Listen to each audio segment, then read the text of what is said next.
Hi, I'm Linda Tong, and I'm reporting for Time for Kids. And today I'm with Riordan, the author of The Son of Neptune. So, hi Rick. Hey. Congratulations on a new book. Thank you. I'm really excited about it. Me too. So, could I ask you some questions? Absolutely, yeah. So, what inspired you to write The Son of Neptune?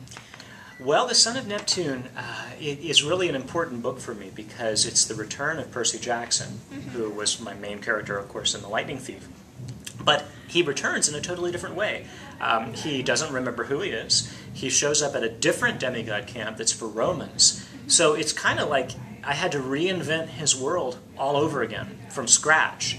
So it was hard to write that, but it was also really, really exciting. Okay, and is there a message that you want kids to get from reading The Son of Neptune?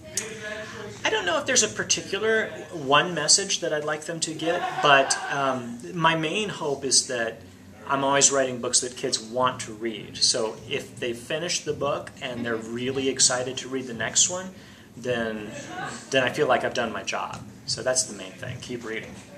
And why did you give Percy Jackson ADHD and dyslexia, and how does it help him as a hero? Right. He has ADHD, attention deficit, and he has dyslexia because my son has those. My son is 17 now, but when I started telling him Percy Jackson as a bedtime story many years ago when he was about 8 years old, he was having a tough time in school. He didn't like reading, and he was ADHD and dyslexic. So I wanted to make Percy Jackson a character he could relate to. And I made it so that if you have those learning differences, that's a pretty good sign that you might be a demigod.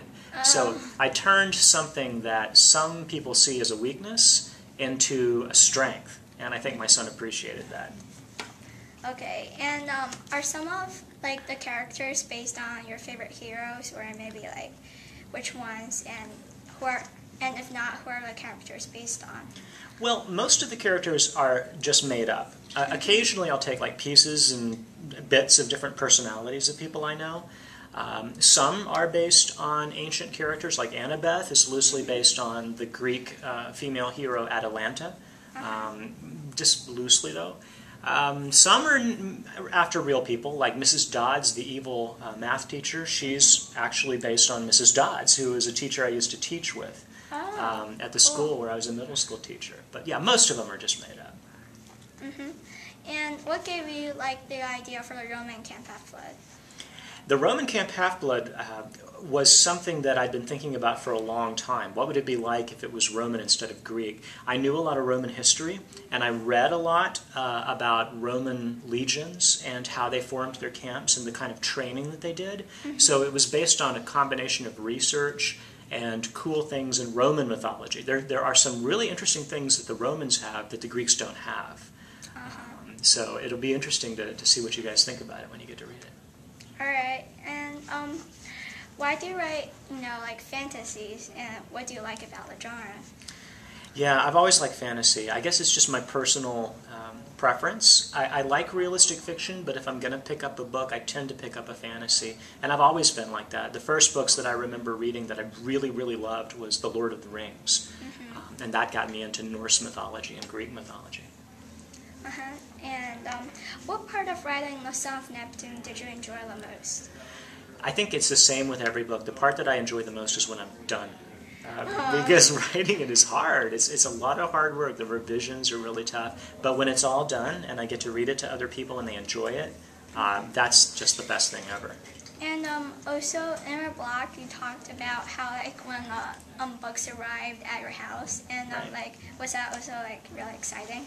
Oh yeah, every time. When I got the Son of Neptune a couple of weeks ago, it was so exciting to open the box, and there it is, and it's a real book, and it's got a beautiful cover on it. Yeah, it's awesome. I walk around the house with it, just looking at it. My sons make fun of me. So, what was the hardest part of writing the book then?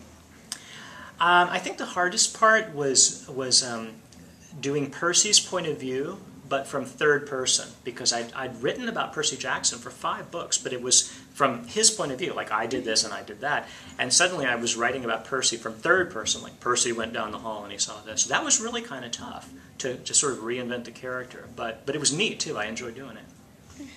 And can you give TFK readers like some clues about what's going to happen in the Son of Neptune? Well, what can I tell you?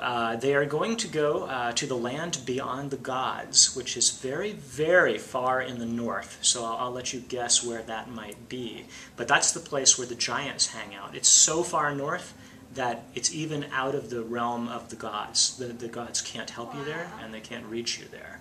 So they're going to have to go there to finish this quest. And the picture of Son of Neptune has a picture of Percy holding a golden eagle on a staff. And I can tell you that eagle is going to be really important in the quest that they have to do. And in your last book, you set one of the villains, King Midas, in Omaha, Nebraska.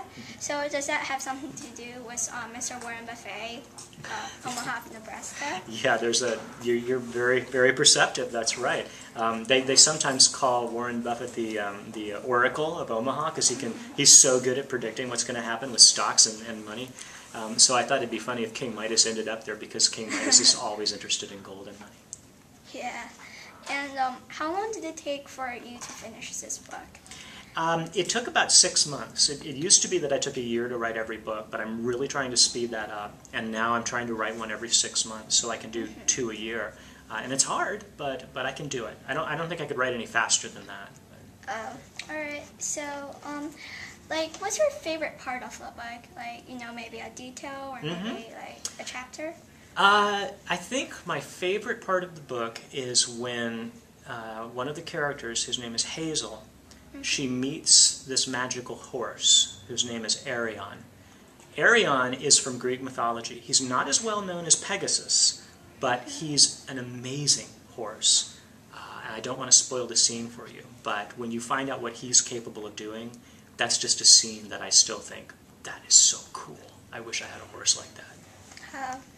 So, what will we be working on next? Is it like a King Chronicles book, or maybe it's like Heroes of Olympus? Right. I'm finishing up the 3rd King Chronicles book, and that'll be out in May. And then after that, I'll go into the 3rd Heroes of Olympus book, which will be out a year from now. Okay. And do you have any advice for aspiring young authors? Yeah, absolutely. 3 things. The first is you got to read a lot. And I'm sure you probably already do that.